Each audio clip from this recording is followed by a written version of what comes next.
Bien, bonjour à tous. On va débuter ce webinaire de ce matin. Donc, le thème est bien de vous réaliser une démonstration des solutions via Link quant à l'optimisation des parcours clients. Et cela depuis le départ, donc la collecte et vérification des pièces justificatives d'un dossier jusqu'à la signature d'un contrat. Alors, ce matin, je suis accompagné par Imen. Bonjour Imen. Bonjour à tous. Alors, je travaille chez Vialink en compagnie de Thomas et je suis chargée du développement commercial. Donc, je suis moi-même Thomas et en charge du marketing chez Vialink. En préambule de ce webinaire, on va simplement revenir sur un certain nombre de constats et de chiffres issus d'études qu'on souhaitait partager avec vous pour rentrer très rapidement dans une deuxième partie qui sera surtout animée par Imen et qui répondra au titre de ce webinaire parce que il sera très clairement question de faire une démonstration. Hop là. Donc, aujourd'hui, et je pense que, entre guillemets, malheureusement, la crise qu'on a connue, la crise sanitaire qu'on a connue en 2020, viennent encore plus appuyer le fait que digitaliser les parcours clients devient une réelle nécessité. Mais au-delà de ça, voici quelques chiffres que je souhaitais partager avec vous, puisque on se rend compte aussi, bien avant cette crise sanitaire, que déjà, il y avait une projection à 2025 qui nous annonce que potentiellement 40% des activités d'une entreprise viendraient à être transformées par de l'intelligence artificielle, donc intelligence artificielle qui serait incluse dans des solutions logicielles métiers. On se rend compte aussi qu'il y a une forme de changement d'habitude de consommation. Alors, ça fait plusieurs années maintenant qu'on en parle. On pourrait reparler de la génération des millennials et ainsi de suite. Mais même dans nos habitudes de consommation, à titre personnel, on peut le voir quand on cherche à réaliser un investissement qui peut être assez engageant. En règle générale, on a déjà cette habitude que d'aller chercher des renseignements directement sur Internet en consultant un certain nombre de contenus de sites web, de blogs, d'avis et compagnie. Et en fait, on se rend compte que il y a la suite de la chaîne qui commence à devenir importante de digitaliser, à savoir la souscription ou en tout cas le passage à l'acte quant à réaliser cet investissement engageant. Et c'est la raison pour laquelle je voulais afficher notamment ce chiffre qui parlera probablement au plus grand nombre, soit à titre individuel, soit parce que vous êtes issu du secteur bancaire. Mais une étude démontre que, faute d'avoir un parcours fluide, simple, entièrement digital, 60% des personnes qui s'apprêtaient à ouvrir un compte bancaire dans une banque de réseau traditionnel s'arrêtent parce que c'est trop compliqué, trop long, trop fastidieux par rapport aux étapes précédentes. Donc on voit tout ça, on voit aussi qu'il y a une très grande mouvance sur le fait d'automatiser toutes les tâches qui peuvent être d'une à très faible valeur ajoutée, parce que quand il est question simplement de relire des documents et de croiser des informations, il n'y a pas tellement de valeur ajoutée là derrière. En tout cas, c'est pas là où on va mettre l'intelligence humaine. Et puis surtout, c'est excessivement chronophage pour une productivité qui est relativement faible. D'autres chiffres qui peuvent permettre de prendre un peu de hauteur et de contexte, qui sont issus d'une étude menée par Marquez, qui a été donc publiée en septembre 2020. Le nom de cette étude, c'est les enjeux de la digitalisation des process contractuels. Donc, on se rend compte que pour 74% des personnes qui avaient été interviewées, l'objectif était de pouvoir simplifier tous ces parcours clients et pour gagner en performance et en efficacité. L'autre objectif, il était évidemment aussi via des solutions notamment de signature électronique, de pouvoir accélérer ce processus de contractualisation, donc réduire en fait ces allers-retours, ces obligations de reposer un rendez-vous. Alors là, par exemple, on pourrait prendre le processus quand vous cherchez à louer un bien, donc un appartement, une maison, peu importe, mais le fait que les horaires d'ouverture d'une agence immobilière sont à peu près les mêmes que les vôtres en termes de journée de travail. Et donc, ça vous obligeait à prendre un rendez-vous le samedi matin, après-midi, peu importe, pour signer votre contrat de bail. Là, l'objectif via la digitalisation, il est bien d'accélérer ce processus puisqu'en fait, on peut signer un contrat et ça, 7 jours sur 7, 24 heures sur 24. Donc, vous pourriez signer votre contrat de bail en rentrant le soir chez vous après votre journée de travail. Et le lendemain matin, l'agent immobilier qui reviendrait au bureau découvrirait votre signature de bail et donc il n'y aurait plus qu'à organiser la remise des clés. L'objectif aussi pour les personnes qui avaient été interrogées, alors là on sera plus dans un domaine réglementé, c'est de s'assurer d'être en conformité. Donc quand je parle de domaine réglementé, on va plutôt ici parler des normes ou en tout cas des directives de la lutte contre le blanchiment d'argent et le financement du terrorisme, qui est un milieu, en tout cas des directives qui évoluent très rapidement. Je prends juste l'exemple de 2020. On a eu 2 directives émanant à l'origine du Parlement européen. Une qui a été délivrée en février 2020 et la dernière en décembre. Donc rien qu'en une année, on a déjà eu deux textes sur le sujet.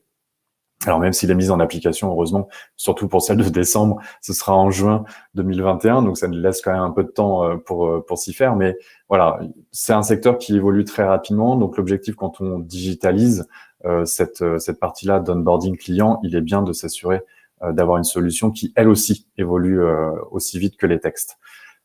Et enfin, l'objectif est de simplifier les démarches pour souscrire. On en a un petit peu parlé tout à l'heure sur l'accélération du processus, mais là, on est très clairement dans une démarche de s'équiper de solutions de signature électronique. Alors, on va adresser chez Vialink un certain nombre de ces enjeux. On se rend bien compte qu'on a une forme de concurrence qui se fait de plus en plus présente parce qu'on a des anciens acteurs qui évoluent, on a des nouveaux entrants aussi sur le marché. Côté banque, je vais penser aux néobanques. Côté immobilier, on peut penser à toutes ces agences un peu digitales qui se lancent. Donc là, l'objectif, il est très clairement d'améliorer, d'optimiser notre expérience client. Parce qu'on le sait, le bouche à oreille reste quand même le meilleur allié des commerciaux. Et donc, plus l'expérience client qu'on offre est meilleure, plus ça vient à se savoir. Et donc, il est fort à parier qu'on sera en capacité d'attirer encore plus de nouveaux clients, de prospects. On va aussi chercher, et en tout cas c'est la promesse qu'on vous fait, on va minimiser tous les risques de fraude, tous les risques qui sont inhérents aussi, en tout cas qui répondent à ces contraintes réglementaires.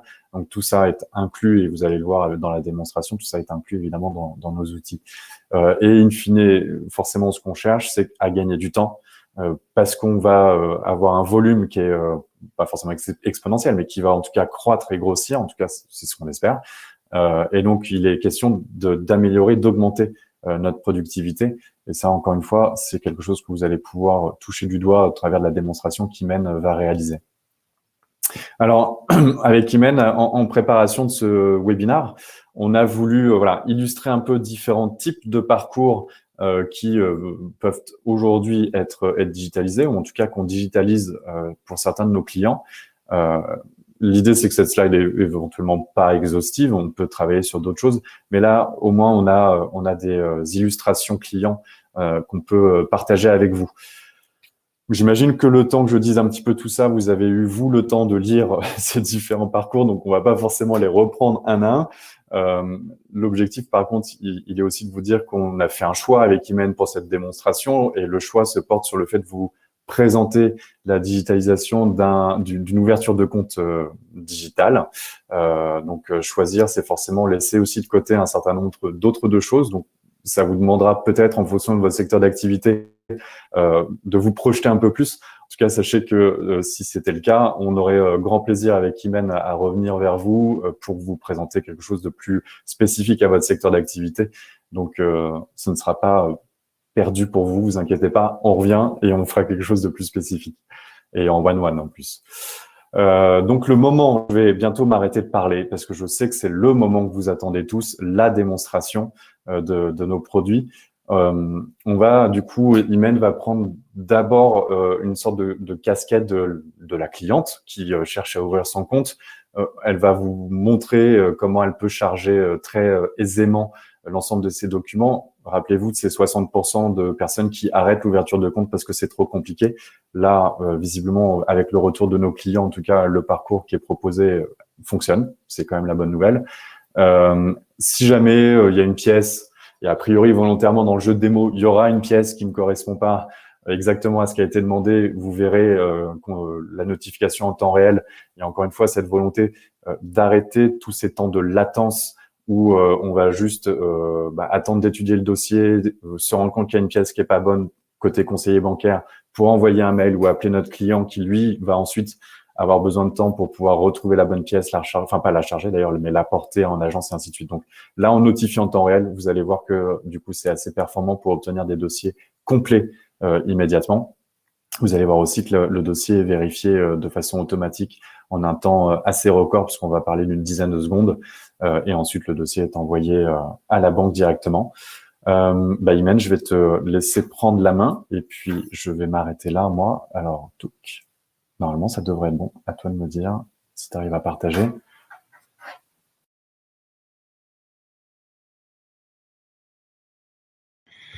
Alors, donc comme Thomas l'a souligné, permettez-moi de mettre ma casquette de cliente finale dans un premier temps.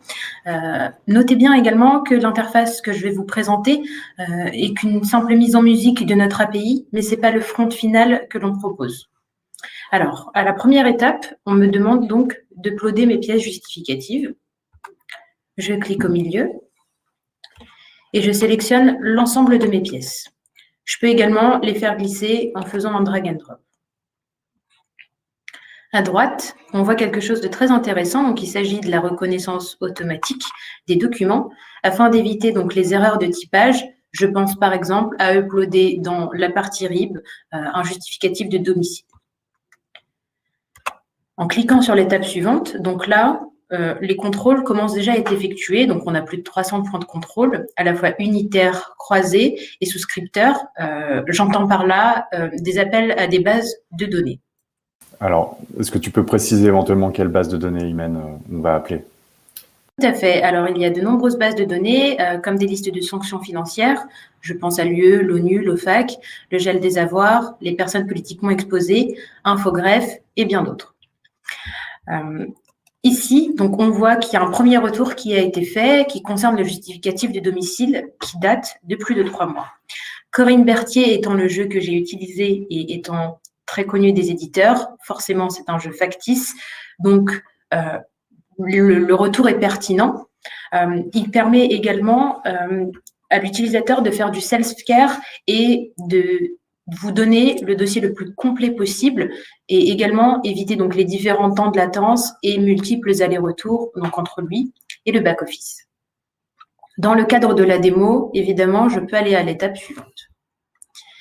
Ici, on voit que le formulaire, je vous prie de m'excuser, on voit que le formulaire donc, est pré-rempli grâce aux données qui ont été extraites des documents précédemment uploadés. Donc le nom, le prénom. Après, c'est à vous de remplir les différents champs que vous souhaitez voir apparaître. J'ai juste à ajouter mon numéro de mobile. Et à l'étape d'après, on voit qu'il y a différentes données, comme le RIB, par exemple, qui est très fastidieux à remplir. Et donc là, il est prélevé de manière automatique. Alors, du coup, je vais reprendre la main. Désolé pour... Hop, j'avais pas prévu le coup. Mais voilà, on y retourne. Super, donc très très clair. On a vu en plus la rapidité avec laquelle tu as pu déposer ton dossier, visiblement avec les bonnes pièces, puisque tu as eu cette petite notification qui te permet de pouvoir apporter la bonne pièce directement. Et donc, on s'assure de cette façon-là de réduire la non-qualité qu'on observe en réalité dans les back-office côté banque ou la difficulté à trier les dossiers candidats locataires côté immobilier. On peut imaginer encore des tas d'autres cas de figure. Là, l'objectif maintenant de la suite de cette démonstration, il est que, Imen, tu revêtisses ta casquette de conseiller bancaire, pour le coup, qui reçoit le dossier de façon à pouvoir observer l'ensemble du dossier, le passer en revue si besoin, et puis, si tout va bien, et ce sera le cas, tout ira bien, de transmettre le contrat pour signature à ta nouvelle cliente. Donc, je vais te redonner la main et on va pouvoir continuer cette démonstration. Donc, encore une fois, on change de casquette cette fois-ci et on passe côté conseiller bancaire. Dis-moi quand c'est bon pour toi. C'est bon. Alors, tu as partagé ton écran? Je peux. Ouais, vas-y. Et donc, l'objectif, et merci Guillaume pour ce commentaire bluffant de rapidité. Je te laisse prendre la main et réouvrir ton micro, je vous recoupe la mienne. Alors, donc, comme Thomas l'a souligné, cette fois-ci, je porte donc ma casquette back-office. Sur cette interface, donc, une fois de plus, elle est bâtie sur la base de notre API, mais les résultats et ce que l'on va percevoir peuvent être directement reversés dans votre SI. Ici, on voit l'ensemble des dossiers passés. Regardons de plus près celui que l'on vient de faire ensemble. Donc, je vérifie ici. C'est bien la date de ce jour à 11h12, donc c'est bien le dossier que nous venons de faire à l'instant. Je clique dessus. Alors, différents indicateurs très pertinents sur cet écran. Donc, en haut à gauche, on aperçoit le niveau global de restitution du dossier, qui est ici à 0. J'ai envie de comprendre pourquoi. Donc, j'ai les différents détails ici, donc des contrôles souscripteurs, les contrôles croisés qui ont été effectués, lesquels sont-ils, ainsi que les contrôles unitaires, là où je vois que l'on m'avertit d'une incohérence. Et ensuite, je peux cliquer dessus pour avoir un peu plus de détails. Admettons donc l'avis d'imposition. Au milieu de l'écran, ce qui a été remonté en erreur. Donc ici, il s'agit donc de la date. Ce qui a été remonté comme valide, le document a bien été reconnu, et ce qui est concerné, ce qui est détecté comme non applicable. À droite, j'aperçois donc le fameux justificatif en détail, et juste en bas, l'ensemble des données qui ont été extraites de ce dernier. Il y a également un élément qui est très intéressant, donc il s'agit du rapport de contrôle qui peut servir de piste d'audit. On peut le voir donc comme un rapport de preuve. Il me permet de montrer donc les contrôles qui ont été effectués pour les soumettre à la CPR. Je pense donc à vous qui travaillez en banque ou en assurance, mais également au contentieux pour les professionnels donc de l'immobilier. Alors, en cliquant dessus, il est disponible en PDF. Donc, on peut voir toutes les actions que nous avons effectuées ensemble. Sur l'ensemble des pièces justificatives, effectivement, on les retrouve toutes. Elles sont toutes, on va dire, stockées à cet endroit, l'ensemble des contrôles qui ont été réalisés. Et je te laisse reprendre la main. Tout à fait. Et à la partie, donc, tout en bas, il y a le journal des événements qui permet de voir l'ensemble des actions qui se sont déroulées sur le dossier, retrouver les contrôles effectués par l'intelligence artificielle, mais également par un opérateur. Top, merci pour cette suite de démonstrations. J'en profite pour répondre à une question de Guillaume qui était de savoir côté base si les clients est sur une liste d'exclusion, comment ça se passe. Eh bien, en fait, ce sont les fameux contrôles souscripteurs. Donc là, dans l'absolu, on ne pouvait pas démontrer la chose puisque on est sur Corinne Berthier, qui est une personne factice en réalité. Donc évidemment, rien ne remonte puisque cette personne n'existe pas. Par contre, je ne sais pas si vous y avez prêté attention, mais on avait aussi une demande d'ouverture de compte de la part d'Emmanuel Macron. Donc on est ravis d'apprendre qu'il cherche à ouvrir un compte chez la banque Vialink, n'est-ce pas? Mais c'est ce qui nous permet justement de pouvoir aussi tester l'ensemble des bases qu'on interroge, et notamment celle des personnes exposées politiquement, puisque dans le cadre d'Emmanuel Macron, on est très clairement sur quelqu'un qui est exposé politiquement. Donc c'est cette façon-là en fait. Et donc vous avez de la même façon que sur l'ensemble des pièces où on remonte les différents points de contrôle et leurs résultats, vous aurez aussi sur les contrôles souscripteurs ce genre de résultats sur les bases, comme le disait tout à l'heure Imen, EU, OFAC, gel des avoirs et donc PEP, personne exposée politiquement. Et comme d'habitude, j'en oublie toujours une, mais on aura l'occasion de revenir vers vous, je pense, pour repréciser tout ça si ça vous intéresse. Et dans le cadre même aussi, puisqu'on sait aussi traiter les personnes morales, on va aller interroger des sociétés comme Infogreffe pour vérifier les RIB, les cabis, pardon, et ce genre de choses. Donc voilà, après, il n'y a pas tellement de limitations par rapport à ça. Reprenons le cours de notre démonstration. Ça y est, c'est bon, on va dire que le conseiller bancaire a repassé l'ensemble des documents en revue. En tout cas, a vu que le dossier était complet, la machine avait bien travaillé, que le score, imaginons-le à 100%, parce que c'est plus le cas d'usage. Là, volontairement, il a 0 pour vous montrer qu'on remonte bien les erreurs. Et puis, de toute façon, encore une fois, on est sur un jeu factice, donc heureusement que ça remonte à 0, j'ai envie de dire. mais partons du principe que pour le bien de cette démonstration, il soit à 100% et que donc tout va bien et que le conseiller bancaire a donc écrit un petit mail ou s'est généré automatiquement un petit mail souhaitant la bienvenue à Imen sur cette dernière étape qui est la signature du contrat. Donc Imen, tu reçois ce mail, tu as cliqué sur le lien qui va bien pour pouvoir accéder à la plateforme qui te présente ton contrat et on va voir tout de suite comment tu fais pour pouvoir le passer en revue et venir le signer tout simplement.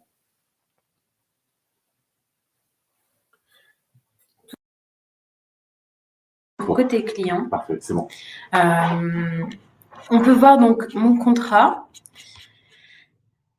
J'ai juste à accepter les conditions, signer. Donc, je peux faire un petit dessin. Je peux aussi préparamétrer ma signature. Donc, c'est une signature à valeur légale et certifiée EIDAS. Je valide. Donc, là, je reçois un code d'authentification, donc un OTP, qui permet de s'assurer que je suis bien, que la personne qui signe est bien celle qui vient de souscrire. Alors, permettez-moi juste quelques petits instants. Non. C'est bon. C'est bon. C'est l'effet démo. XJ44. Je valide. Et on voit qu'en quelques secondes, je peux télécharger mon contrat en format PDF et il est signé.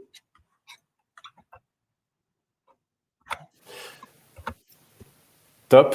Hop là, on repart sur la présentation. C'est top pour ça. Donc du coup, pareil, une simplicité aussi d'exécution dans l'aspect signature du contrat. Il n'y a pas de rupture de chaîne, c'est très rapide. On reste en format digital. On oublie du coup de positionner ses rendez-vous et compagnie en agence et ça permet justement de réduire, d'accélérer ce cycle de vente. Donc on gagne très clairement en efficacité grâce à ça. Alors évidemment, derrière, côté back-office, on va dire, ou agent conseiller bancaire dans l'absolu, dans cette démonstration, ça serait valable aussi évidemment si on était dans le monde de l'immobilier, mais le conseiller bancaire va recevoir des notifications en temps réel de la signature, simplement pour suivre ces dossiers, pour suivre ses clients. En plus, là, l'objectif et l'idée, c'est que potentiellement, Imen a travaillé jusqu'à 19h, le temps de rentrer chez elle, il était 20h, d'ouvrir ses emails et de traiter, on va dire, ses emails personnels. Donc, elle peut avoir signé son contrat à 21h et j'ose espérer que côté conseiller bancaire à 21h, ce conseiller bancaire ne travaillait plus. Et donc, il va découvrir la notification le lendemain matin en arrivant à son agence. Et donc va pouvoir continuer de suivre le processus et d'enregistrer Imen ensuite comme nouvelle cliente dans son back office, si ce n'est pas déjà fait par le biais de notre API qui a enchaîné un certain nombre de workflows. Donc potentiellement en fait tout ça peut aussi être automatisé. Et bien sûr, puisqu'on est éditeur de solutions électroniques, nous sommes aussi tiers de confiance et donc on apporte évidemment un dossier de preuve puisque la signature qu'on propose a valeur légale et que ce dossier de preuve est automatiquement généré avec l'ensemble des certificats qui vont bien, qui correspondent aux normes EIDAS et autres, mais on en a plusieurs, mais EIDAS étant la norme européenne. Donc ça permet de pouvoir aussi, si malheureusement il y avait un cas de litige, d'apporter une preuve à valeur légale en cas de litige. Je pense que vous l'avez compris au fur et à mesure de cette démonstration, mais nous, en tout cas via Link, très clairement, là où on va pouvoir travailler avec vous, c'est sur ce premier point qui est l'optimisation de la collecte de l'ensemble des pièces justificatives d'un dossier client. Ça va être évidemment de pouvoir derrière automatiser tous les contrôles qu'on souhaite faire. Alors, Imen le précisait, des contrôles, on a à peu près un peu plus de 300 points de contrôle aujourd'hui et ils vont être soit unitaires, c'est-à-dire sur le document en lui-même, soit croisés entre les documents, soit aussi des appels de base externe.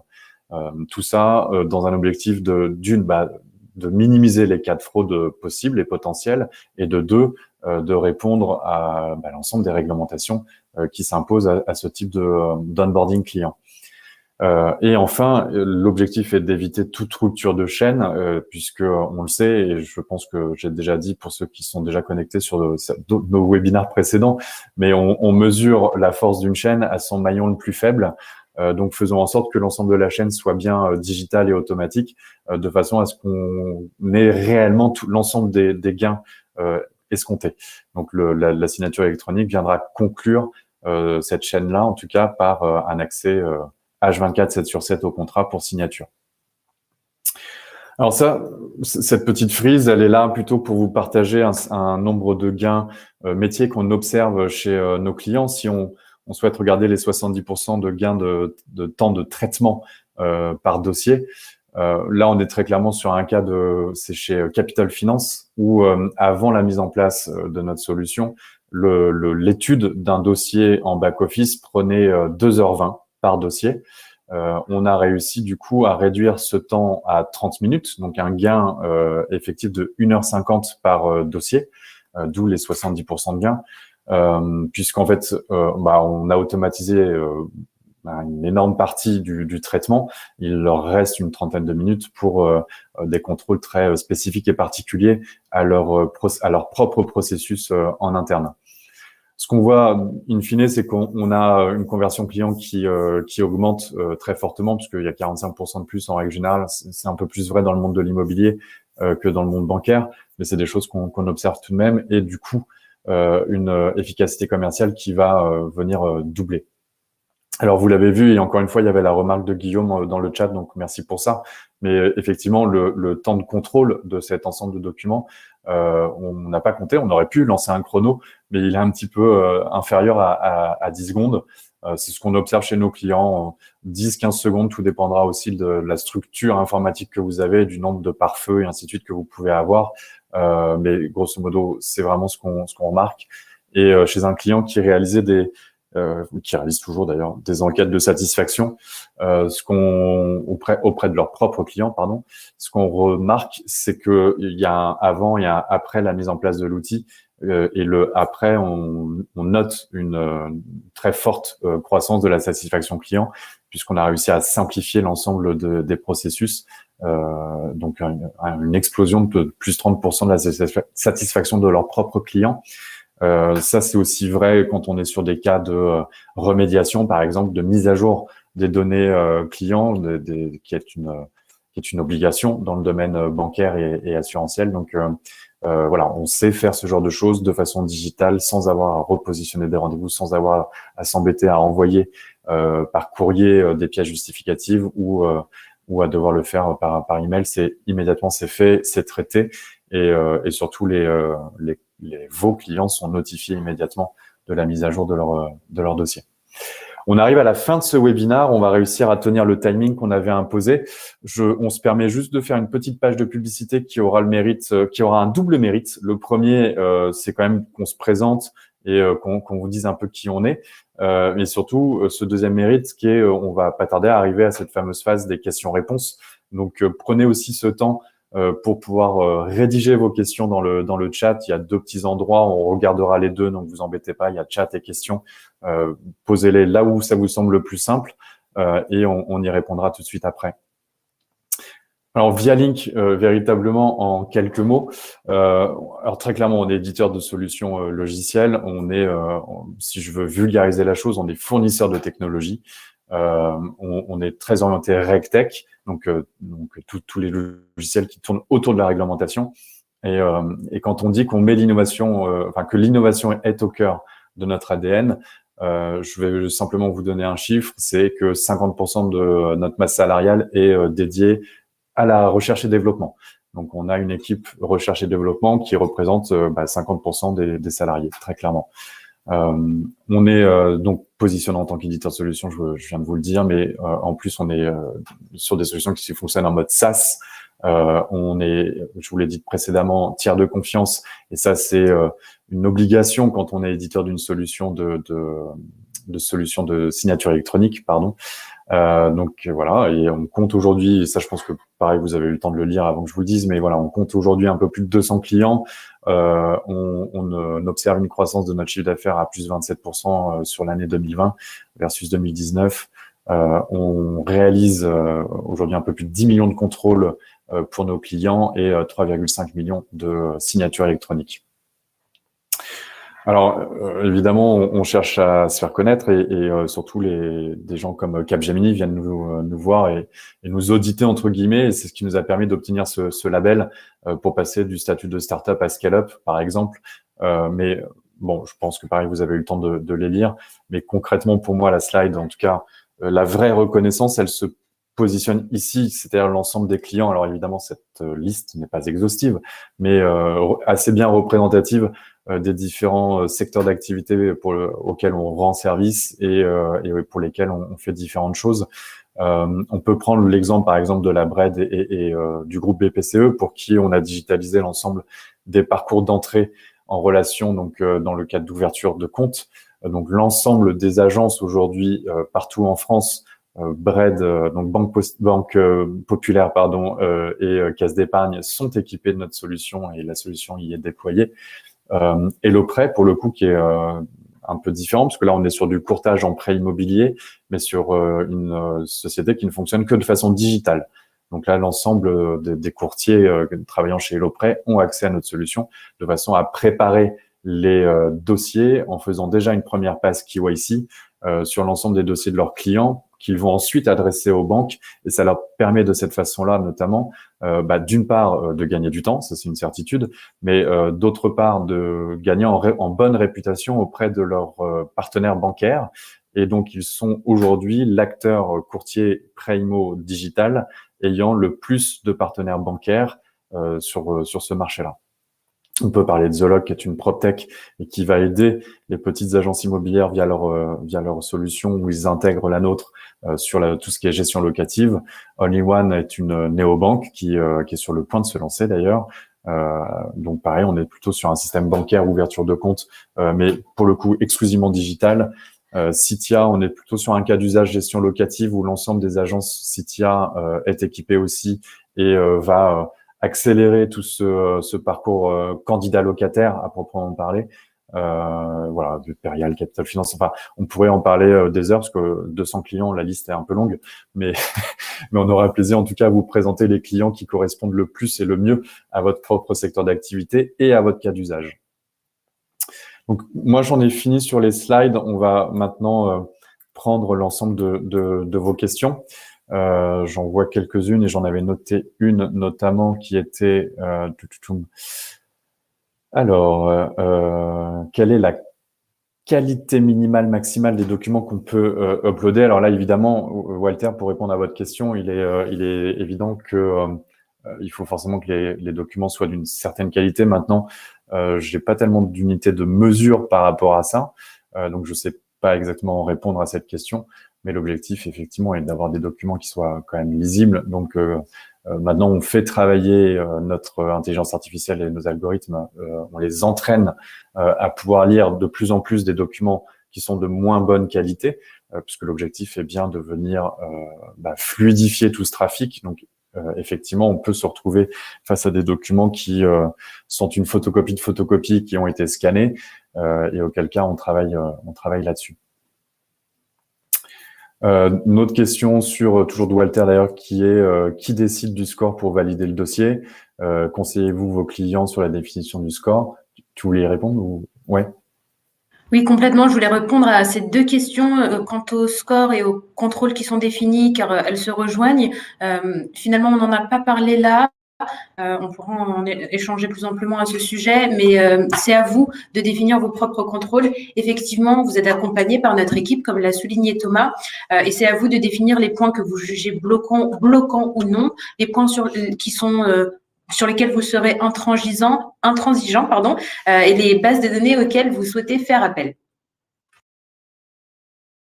Oui, c'est pour ça qu'on a une équipe de Customer Success Manager aussi qui vous accompagne ensuite dans la mise en place, effectivement. On a une question de Joël sur le fait que le numéro de téléphone a-t-il été validé préalablement? Alors, dans cette démonstration, non, on ne l'a pas fait valider préalablement, mais effectivement, ça peut faire partie des bonnes pratiques, en tout cas des choses à mettre en place. Après, nous, ce qu'on vous a démontré aujourd'hui, c'est une solution qui fonctionne en mode API, donc qui vient se greffer à votre ensemble de systèmes d'information. Si vous avez déjà, vous, une solution qui permet de pouvoir vérifier ou souhaitez acquérir une solution qui permet de pouvoir vérifier le numéro de téléphone ou en tout cas mettre en place un process pour pouvoir le faire, c'est évidemment des choses qu'on étudiera ensemble et sur lesquelles on pourrait vous apporter aussi des retours d'expérience des clients chez qui on a déjà installé nos solutions et de partager avec vous la façon dont ils ont pu le faire. Vas-y. Concernant donc le workflow, il n'y a pas de workflow imposé, on s'adapte au vôtre. Donc ça peut être uniquement les contrôles, uniquement la signature ou les deux, mais on s'adapte parfaitement au vôtre. Je vois une question sur l'aspect tiers de confiance, habilité de données de santé. Je ne sais pas répondre dans l'absolu à cette question, très honnêtement. On a une ADN qui est effectivement bancaire. Je sais que pour des vies précédentes, il y a un agrément spécifique à la donnée quand il s'agit justement de données personnelles sur l'aspect santé. On se renseigne, Sandra, et on reviendra vers vous avec la réponse.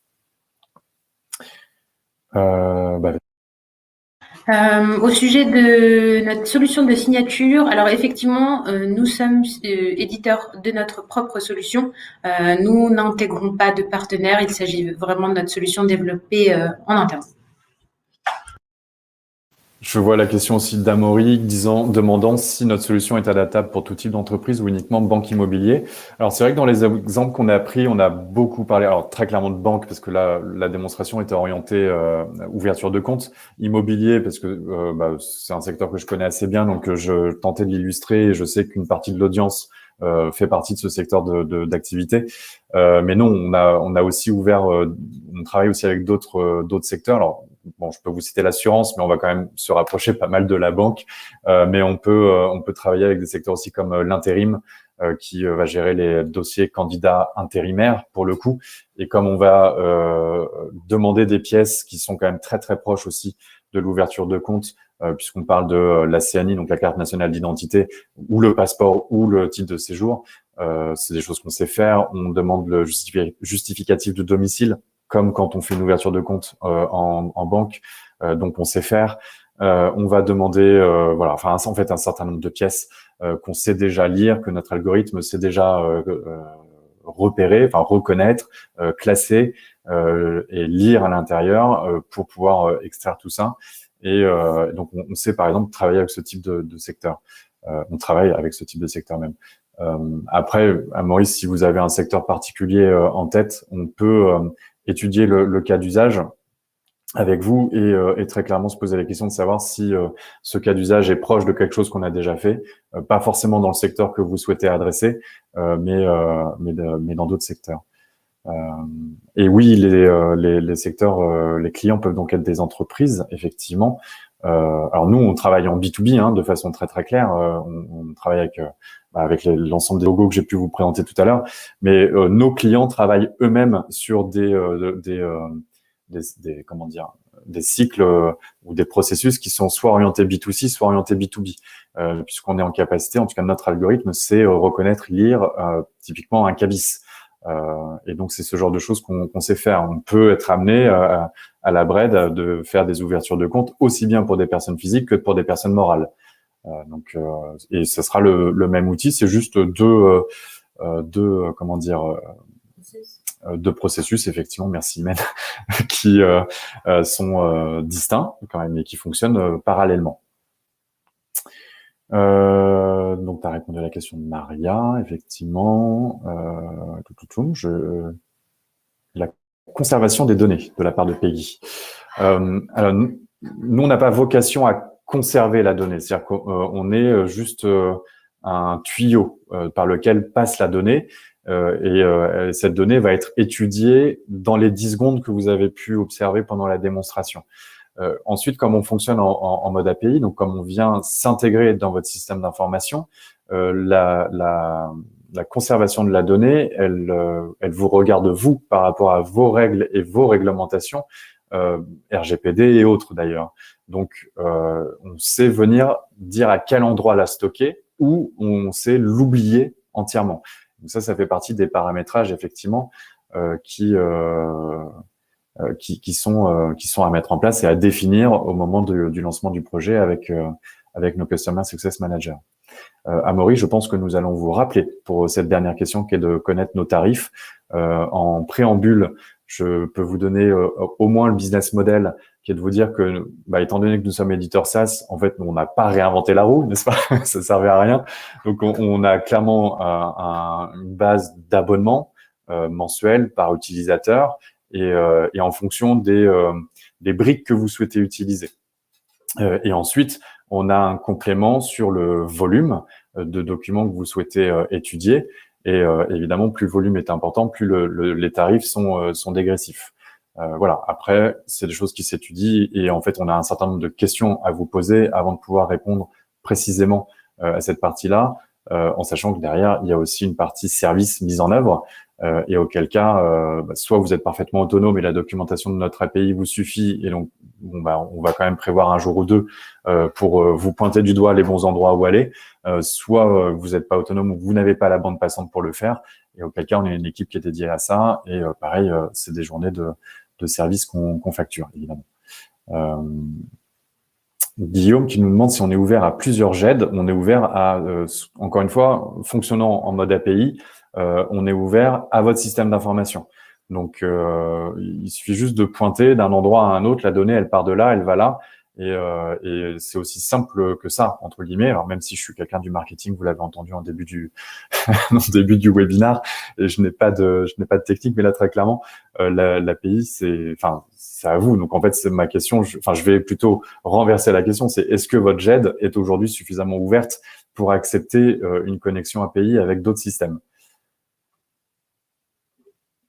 Quid du tarif pour le stockage à valeur probante, Maria? Il faudra qu'on vous rappelle aussi à ce sujet-là pour bien définir ce que vous entendez par valeur probante. Derrière, est-ce que vous souhaitez réellement faire en termes de stockage? Qu'est-ce que vous souhaitez stocker et pourquoi il est important d'avoir une valeur probante par rapport à ça? On a eu beaucoup de questions. Merci beaucoup pour tout ça. A priori, on a dû répondre à peu près à tout. De toute façon, on reste très clairement en contact. Je pense que Imen se fera un plaisir de vous repasser un petit coup de fil d'ici demain, a priori, pour certains d'entre vous, si vous le souhaitez, en tout cas, pour continuer les échanges et les discussions. Et puis surtout, là, ce webinaire se veut très généraliste, finalement, mais on sait bien que chacun d'entre vous avait des spécificités et des besoins très clairement définis et spécifiques. Donc nos réponses ne peuvent pas satisfaire tout le monde dans ce type de discussion. Donc préférons maintenant peut-être des discussions un peu individu à individu pour creuser les sujets et continuer la conversation. Donc libérez votre matinée de demain. Je pense que c'est le meilleur conseil que je puisse vous donner. Voilà, attendez à côté de votre téléphone qu'Imen vous appelle. Bon, c'est un peu prétentieux, pardon, pardon pour ça. Mais voilà, écoutez, en tout cas, ça a été un réel plaisir d'animer ce webinaire en compagnie d'Imen. Merci d'avoir été aussi nombreux à nous rejoindre. Merci pour toutes vos questions hyper pertinentes et l'attention que vous avez pu porter à ce webinaire. Et il nous reste plus qu'à vous souhaiter une excellente continuité dans votre journée et à très bientôt. Merci Thomas, merci à tous. Belle journée.